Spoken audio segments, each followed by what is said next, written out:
What's up, my peoples? It's been a minute, so why don't we talk? Drake.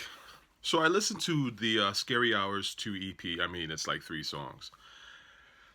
It's kind of mid to me, honestly. I don't think it's bad necessarily. Drake doesn't really drop bad music anymore. He hasn't dropped bad stuff, in my opinion, since his sort of debut, which had some bad songs to me. But Drake is always going to drop something that's like decent, you know?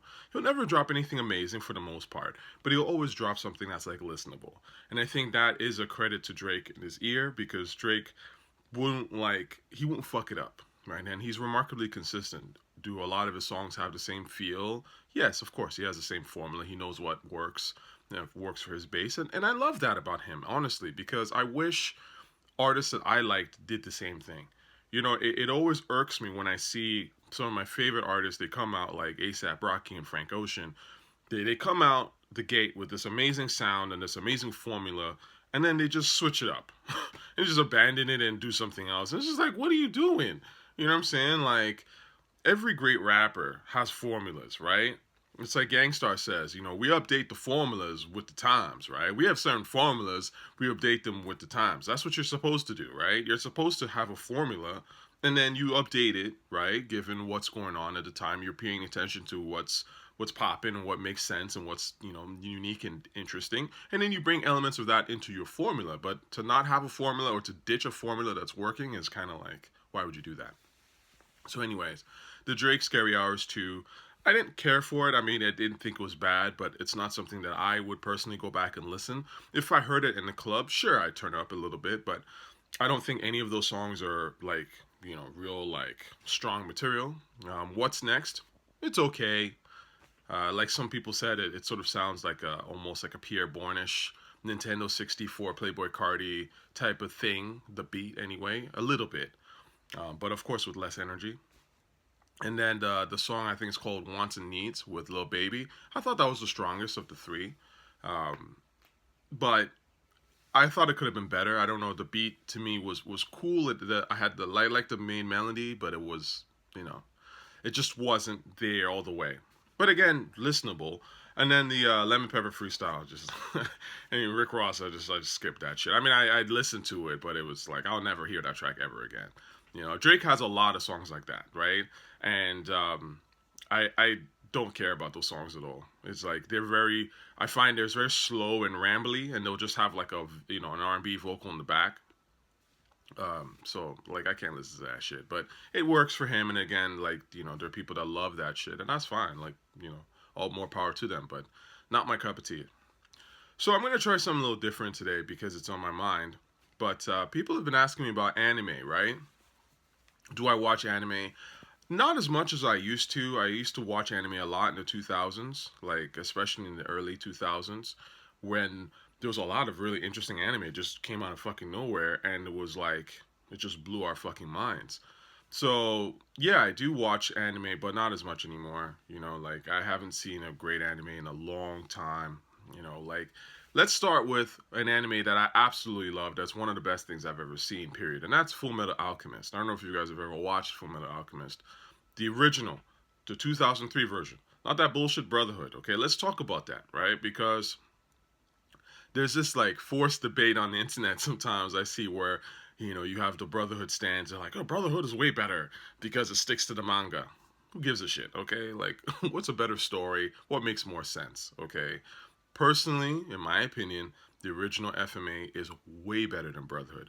In fact, I remember when Brotherhood came out and I was excited to watch it, and I was like, what the fuck is this garbage? Like, I watched the whole thing, but even within the first episode or two, you were like, you could tell the quality difference was fucking drastic. Drastic drop in quality. The story wasn't as interesting.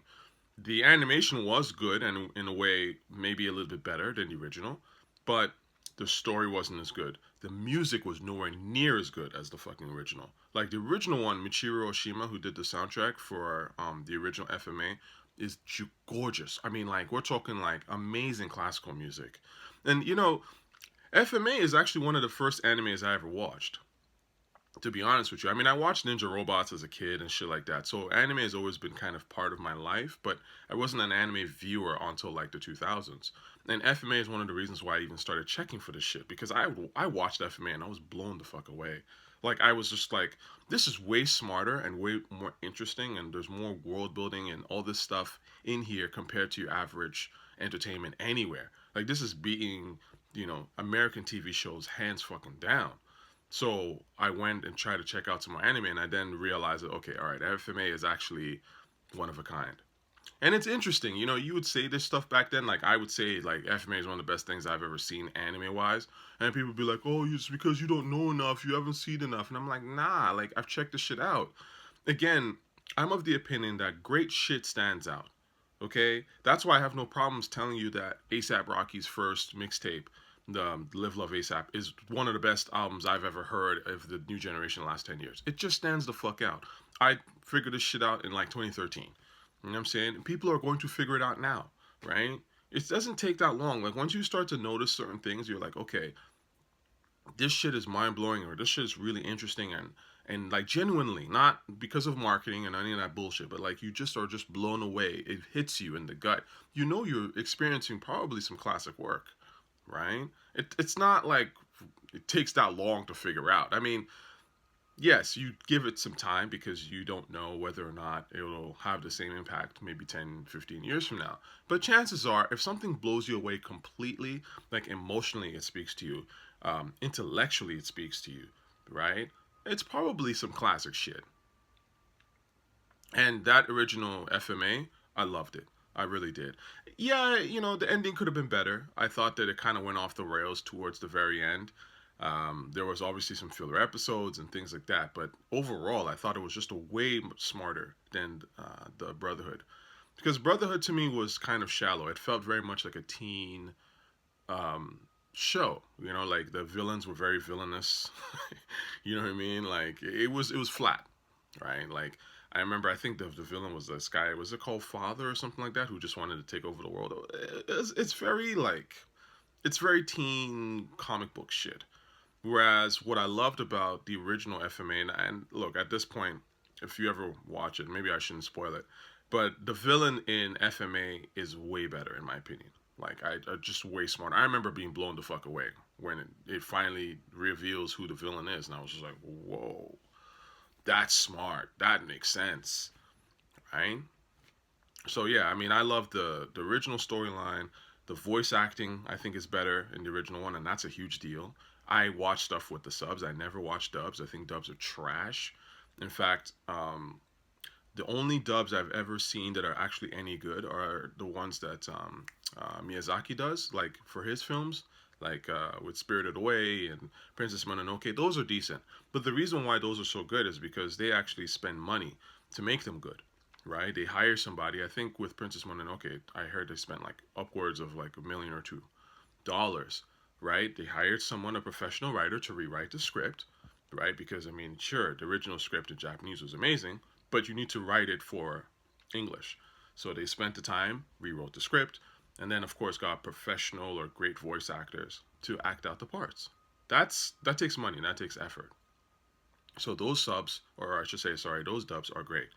But the vast majority of anime dubs are not doing that. It seems very slapped on. It's very like very rough translations, and the voices are fucking horrendous. I don't know how anybody can do that shit personally. I mean, I do know, because I mean, people just want the story. They want something that moves quick. I get it. Maybe like that little comic-y, goofy element. But to me, that's the problem with a lot of these English dubs. It just introduces a goofy element that like wasn't there, right? Or even if there is a slight goofy element to the show, it ranches, it like ratchets it up like to past the point of believability. And I just am not from, it's not for me.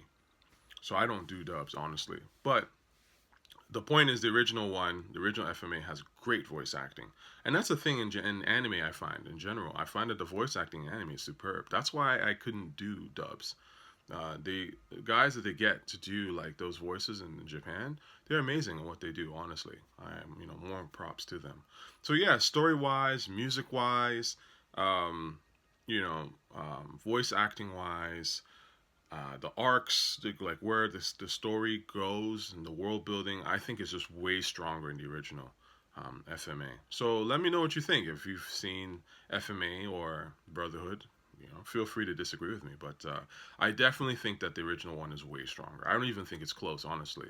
If it was close, I would tell you. I don't think it's close.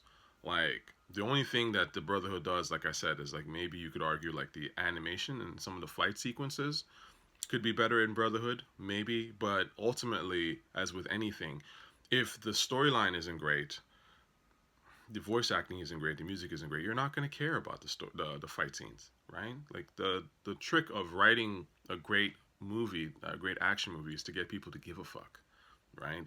The story, the world, you get them to give a fuck about the world and the characters and things like that, right? That's the hard shit.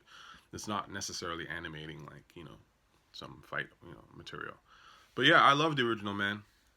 I mean, compare the first two episodes of the original and compare the first two episodes of Brotherhood. Not even close. The first two episodes of the original FMA, yo, that shit blew me away. Actually, the first three are amazing. Really, the first three are fucking incredible. But the first two, especially, when dude comes out and he's just kind of like he pretty much says he's an atheist character, and he's like questioning why people just sort of believe shit when it doesn't. There's no evidence for it. I was just like, what the fuck? This is 2003. I'm sorry, but nobody in American entertainment was even remotely talking about this kind of stuff. It was so thought provoking. It was so real and so honest. And to this day, I think FMA is kind of like the one show I've seen where the character is an atheist character and is like actually portrayed in a reasonable and a smart light, right? And it's good that he's actually an atheist character, not like he's an atheist character and then he sees he sees a spirit and then he becomes a believer type of dumb shit. You know what I'm saying? Like, it was really smart the way they went about it. So anyway, more anime talk to come, but I absolutely do watch some anime, and eventually I guess I'll get into all the stuff that I've always liked. But Fullmetal Alchemist, that first one, absolutely, absolutely top 5 for me, easy. Have a good one, y'all.